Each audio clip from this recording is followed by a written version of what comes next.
These are the top 5 best arcs in One Piece post-Timeskip. Coming in at 5th place is Punk Hazard. To summarize this arc, this is when Luffy's crew ended up in the place where Akanyu and Aokoji ended up fighting after the Paramount War from Marineford.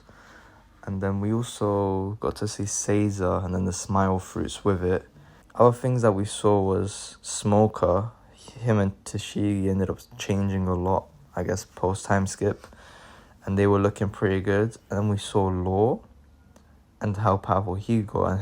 And we saw that they made an alliance with the Straw Hat crew so that they could defeat one of the 4 emperors. And then we got to see one of the coolest parts of the whole arc.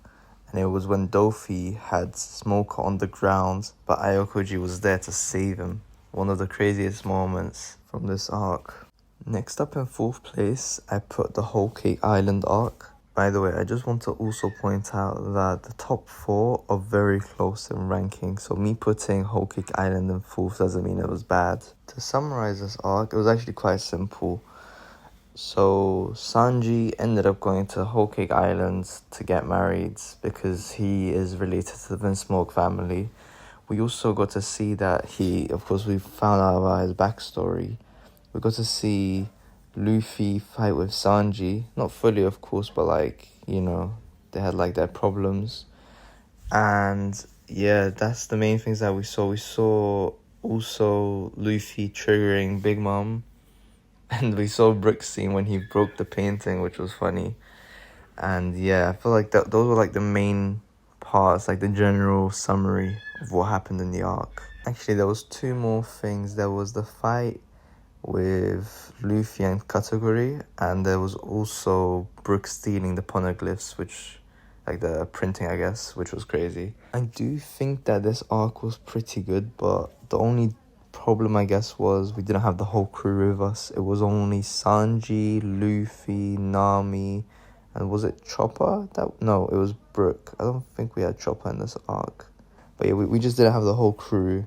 But yeah, it was still a very good arc. I enjoyed this for how long it was. Okay, we are down to the top 3 now. I feel like people are going to prefer Whole Cake Island over this. But it was the return to Sabaody. I feel like this was one of those arcs that just was very entertaining because everybody had their powers upgraded or whatever. Literally everybody went for 2 years and came back. It was good to see everyone back. It was good to see how much better everyone got.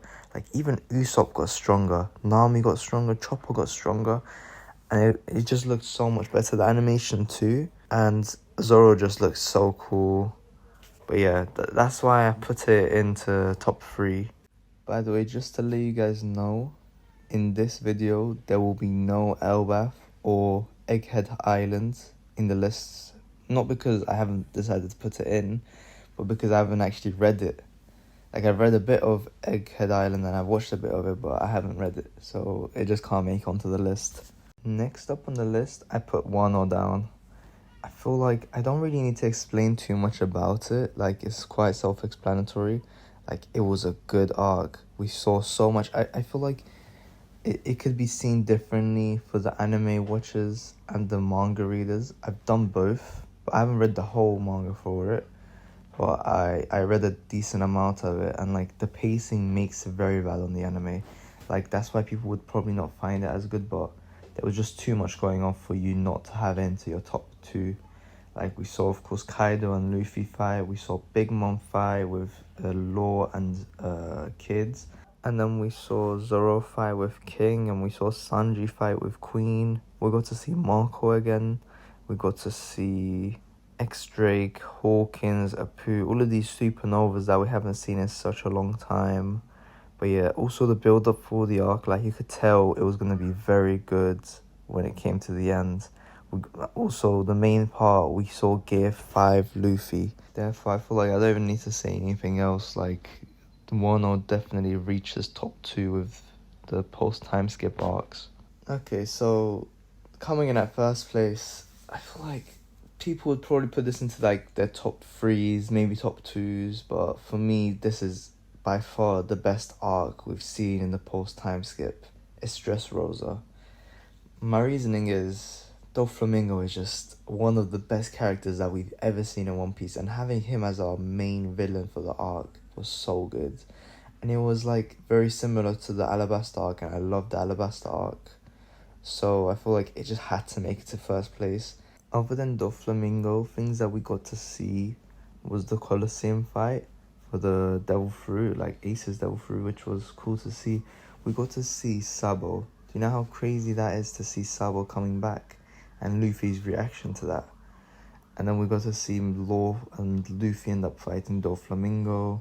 We got to see the new Vice Admiral. And then we also got to see Rebecca and the story with her dad. And then the final thing that we saw was Usopp's moment with, God Usopp or whatever, where he ended up taking out I forgot her name, but the girl who could turn people into toys. And then we also got the alliances, which was very cool to see, like Luffy's first ever alliance. So yeah, overall, I feel like this is the best arc we've had in the post-Timeskip. Yeah, post-Timeskip. So yeah, that's the end of the list, guys. Make sure to like the video and subscribe to the channel if you've enjoyed the video, and thank you.